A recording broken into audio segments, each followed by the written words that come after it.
Assalamualaikum warahmatullahi wabarakatuh. Apa kabar kalian anak-anakku?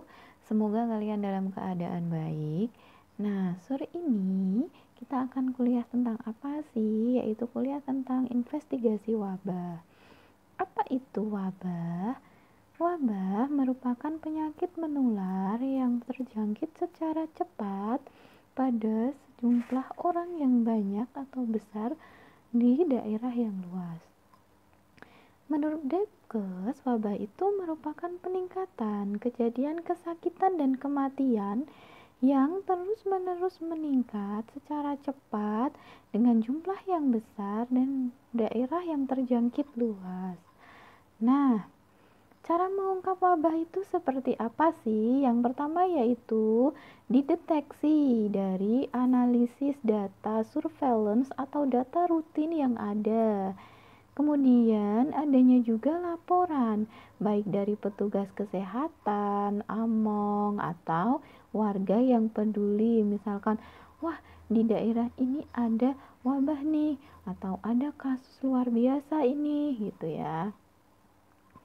Nah, kemudian alasan kenapa sih harus ada penyelidikan wabah? Itu untuk apa? Yaitu untuk melakukan penanggulangan dan pencegahan, memberikan kesempatan untuk mengadakan suatu penelitian atau pelatihan tentang suatu penyakit yang baru itu atau wabah yang baru tersebut gitu ya. Nah, kemudian melakukan pertimbangan program. Program apa sih yang dilakukan pertimbangan? Yaitu misalkan program kesehatan. Dengan adanya wabah baru itu, kemudian dilakukan program tentang penanggulangannya gitu ya. Nah, ini sangat penting untuk kepentingan umum, politik, hukum. Untuk apa sih? Yaitu agar bisa melakukan pencegahan, bisa melakukan penanggulangan, agar tidak terserang warga, agar tidak sampai ke ekonomi atau dampak ekonomi sosial gitu ya. Nah, ini merupakan skala prioritas untuk melakukan investigasi dan penanggulangan wabah. Jika dilihat dari sumbernya dan agen penyebab penyakitnya, itu ternyata suatu investigasi itu dilakukan jika sumbernya itu tidak diketahui. Itu maka akan lebih banyak dilakukan investigasi. Sedangkan tindakan kontrol itu dilakukan pada sumber yang sudah diketahui. Cara penularan yang sudah diketahui, agen penyebab yang sudah diketahui. Namun juga sumber itu dilakukan walaupun pada cara penularan diketahui dan agennya itu belum diketahui. Nah, saat cara penularan belum diketahui, maka tidak bisa dilakukan kontrol, lebih kepada investigasi. Nah, kemudian saat sumbernya itu diketahui, maka akan dilakukan kontrol dan tetap dilakukan investigasi untuk agen penyebab penyakit gitu ya anakku. Lanjut. Nah, ini merupakan program, contohnya adalah program penanggulangan KLB penyakit menular dan keracunan. Di sini terlihat bahwa pertama kali itu dilakukan kajian epidemiologi. Nah, kemudian yang keduanya itu kita akan melihat responnya. Dari penanggulangan itu dilakukan juga kesiapsiagaannya, kemudian melakukan perbaikan kondisi rentan yang pada akhirnya akan membuat penyakit kesehatan masyarakat atau masalah kesehatan masyarakat tidak akan terjadi. Nah, langkah investigasi wabah itu ada beberapa langkah. Yang pertama yaitu mempersiapkan investigasi di lapangan. Yang kedua, memastikan bahwa itu adalah wabah. Yang ketiga, atau memastikan diagnosis. Yang keempat, pertama yaitu melakukan definisi kasus.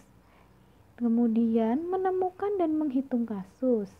Yang kelima adalah melakukan identifikasi yaitu dengan cara epidemiologi deskripsi atau deskriptif yaitu dari waktunya, tempat, orang. Keenam, itu melakukan hipotesis atau dugaan sementara. Ketujuh, menilai hipotesis, baik itu penelitian kohort maupun penelitian cost control. Kemudian yang kedelapan yaitu memperbaiki hipotesis dan mengadakan penelitian tambahan. Nomor 9, melaksanakan pengendalian dan pencegahan.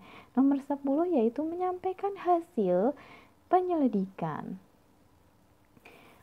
Langkah pertama ini yaitu persiapan investigasi di lapangan.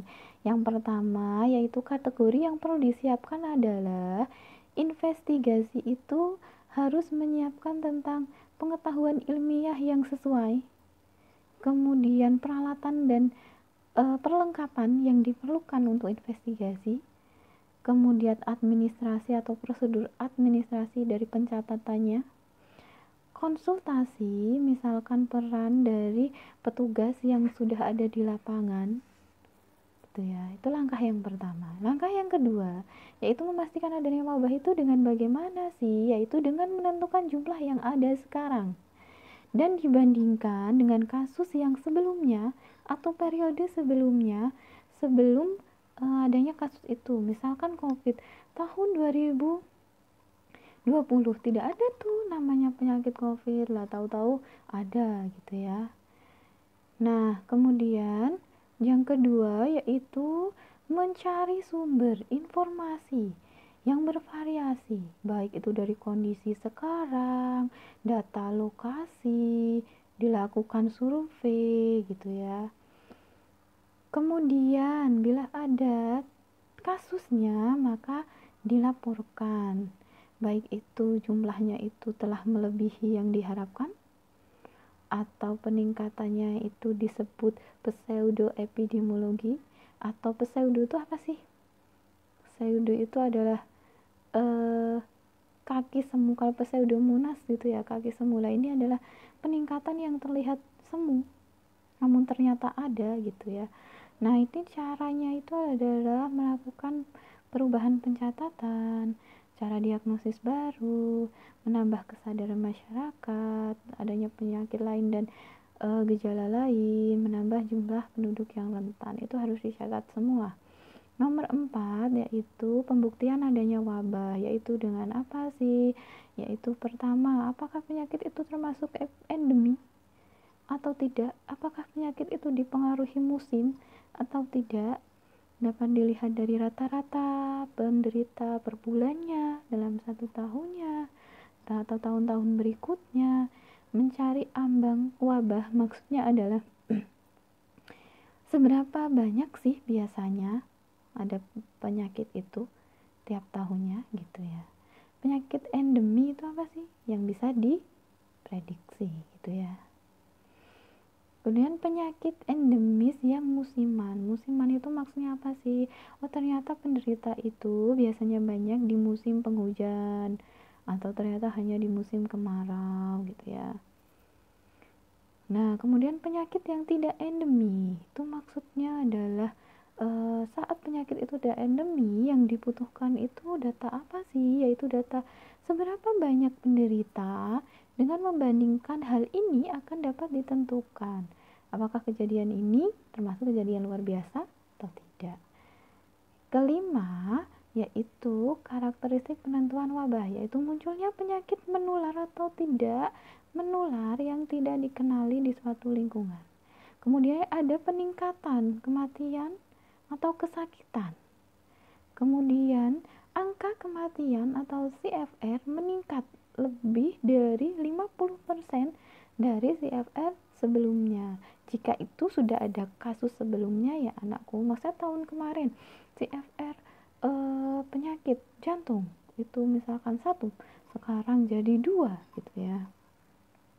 Nah, kemudian karakteristik lain itu contohnya penyakit itu secara politik oleh pemerintah itu sudah disebut KLB. Contohnya 1 kasus tetanus itu pun sudah KLB. Nah, kriteria untuk KLB untuk kejadian makanan atau keracunan makanan itu juga ada ya anakku, yaitu ditemukan lebih dari 2 penderita dengan gejala keracunan yang sama setelah makan. Hasil investigasi epidemiologi menunjukkan bahwa makanan sebagai sumber penular. Contohnya di situ itu ada perkecualian. Jika ada akibat toksik atau racun dari bahan kimia yang didapatkan penderita itu sudah dianggap letusan, gitu ya, atau sudah dianggap wabah. Nah, ini saat ada seseorang itu dia keracunan tapi cuma satu orang, tapi bukan karena bahan kimia, itu belum dianggap wabah, gitu ya nak. Nah, langkah ketiga memastikan diagnosis. Itu tujuannya untuk apa sih? Yaitu untuk memastikan bahwa benar itu adalah wabah. Kemudian untuk menyingkirkan kemungkinan kesalahan dari peningkatan wabah itu. Nah, caranya gimana sih? Yaitu semua data itu harus dikumpulkan. Kemudian dilihat spektrum penyakitnya, menentukan diagnosis dan definisi kasus. Kemudian dilakukan kunjungan kepada penderita jika itu mungkin dilakukan untuk memastikan kebenaran diagnosis. Nah, langkah keempat yaitu membuat definisi kasus, yaitu dari karakteristik klinisnya, diselidiki wabah itu dibatasi waktunya kapan sih, tempatnya di mana, untuk orang seperti apa, atau tidak memandang orangnya. Kemudian bila penyakitnya tidak atau belum terdiagnosis, diagnosis kerja itu dibuat berdasarkan gejala yang paling banyak diderita atau menggambarkan prosesnya. Macam dari level kasus, ada yang kasusnya itu sudah pasti data lab gitu ya. Jika dia positif itu dari hasil labnya, berarti dia pasti akan menderita penyakit itu. Kemudian kasus yang mungkin atau probable itu maksudnya adalah jika memenuhi ciri penyakit klinis namun dia tanpa data lab, meragukan. Itu biasanya karena banyak gejala yang tidak pasti. Misalkan batuk-batuk, belum tentu dia kena TBC, bisa aja batuk biasa gitu ya. Nah, ini merupakan tabel 2 tentang frekuensi. Di situ ada penderita atau karyawan yang menderita diare. Seperti ini anakku. Ini berapa persen dari ini, berapa persen dari ini. Itu maksudnya adalah saat suatu gejala itu dilihat dari berapa persennya paling banyak diderita oleh karyawan itu berarti kalian bisa ya melihat persenannya. Kemudian nomor 4 yaitu menentukan atau menghitung kasus. Dikumpulkan informasinya dari setiap kasus, yaitu dengan melakukan identifikasi data, alamat, demografi dari umurnya, jenis kelamin, pekerjaan, data klinis, faktor resiko dari suatu penyakit, informasi pelapor, informasi tambahan. Ini merupakan contohnya dari suatu penyakit, yaitu diagramnya seperti itu. Awalnya dia naik sampai ke puncak, titik puncaknya baru dia mengalami penurunan. Kemudian definisi atau deskriptif epidemiologi itu menggambarkan tentang kejadian penyakit itu dikaitkan dengan kesehatan pada populasi. Ciri-cirinya dilihat dari usianya, jenis kelamin, pekerjaan, status sosial ekonomi, lokasi geografis yang berdasarkan orang, tempat, waktu, yaitu trias epidemiologi. Gambaran dari perjalanan wabah itu ada kurva epidemik, yaitu suatu yang menggambarkan wabah itu akan terjadi letusan dari awalnya sedikit-sedikit kemudian sampai ke puncaknya gitu ya. Nah, manfaatnya untuk apa sih? Manfaatnya adalah memberikan informasi lanjutan. Berapa masa inkubasi dari suatu penyakit? Gimana cara memutus mata rantainya? Gimana cara melakukan penanggulangannya? Kemudian membuat kurva epidemik itu adalah melihat informasi waktu dan gejala pertama itu ada. Kemudian jam timbul gejala pertama, masa inkubasi yang paling pendek. cara mengartikannya itu pembuatannya itu ditentukan berdasarkan cara penularan dan periode paparan. Cara penularannya penyakit ada poin epidemik. Maksudnya adalah pemaparan sumber tunggal dalam waktu yang singkat. Yang kedua yaitu periode pemaparan yang panjang dengan kurva berpuncak tunggal dan datar. Yang ketiga yaitu berdasarkan lama dari paparan dan orang yang terpapar itu tidak teratur. Yang keempat yaitu penularan dari orang ke orang dengan puncak yang banyak berjarak satu masa inkubasi. Perjalanan wabah itu ada kurva yang menanjak dengan jumlah kasus yang terus-menerus. Kemudian ada kurva yang sudah dilalui. Mencari periode paparan yaitu saat penyakit atau diketahui dan kemudian digunakan untuk mencari periodenya, penting untuk sumber letusan.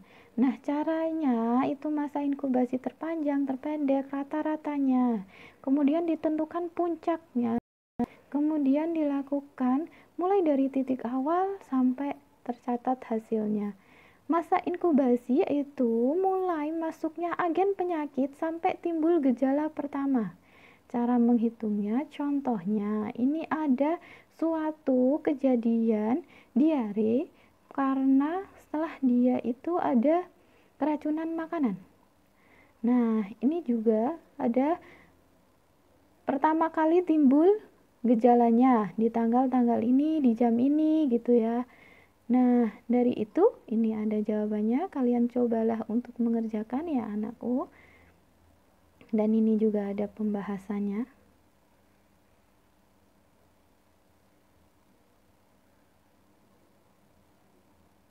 Nah, manfaat untuk diketahui masa inkubasi itu agar informasi untuk melakukan pencegahan itu bisa dilakukan gitu ya. Ini juga cobalah kalian hitung median masa inkubasi. Ini juga ada rumusnya. Kalian harus berlatih ini, cara perhitungannya.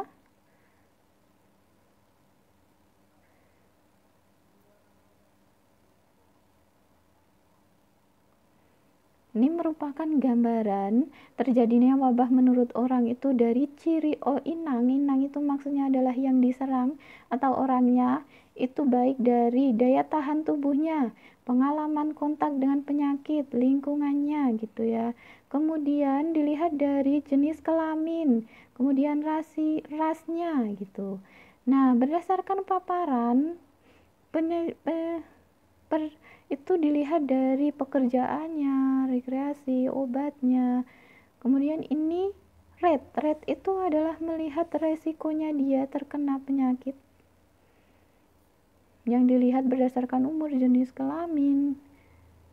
Gambaran terjadinya wabah itu melihat dari informasi wilayah yang diserang, kelompok yang disebabkan, bentuknya itu ada bentuk spot map, ada area map. Ini spot map ini seperti ini, titik. Ini adalah area map, maksudnya yang berwarna gelap itu mengalami kasus yang lebih banyak gitu ya. Nah, ini membuat hipotesis. Hipotesis itu meliputi dari sumber penyebabnya apa, cara penularannya bagaimana. Itu untuk membuat dugaan sementara. Hipotesis itu dikembangkan dengan apa sih? Dengan mempertimbangkan apa yang diketahui tentang penyakit itu, apa reservoir utamanya, cara penularannya bagaimana, bahan penularannya gimana, faktor resikonya. Kemudian dengan cara apa? Dengan melakukan wawancara, kemudian melihat paparan, mengunjungi pasien, wawancara dengan petugas, epidemiologi deskriptif. Nah, kemudian yang ketujuh yaitu menilai hipotesis itu, yaitu dengan menyelidiki lapangan. Hipotesis itu dapat dinilai benar atau salah gitu ya. dengan cara analisis epidemiologi, kemudian memperbaiki hipotesis dan mengadakan penelitian tambahan. Awalnya penelitiannya baru penelitian deskriptif, kemudian dilakukan penelitian analitik, dilakukan penelitian di lab gitu ya.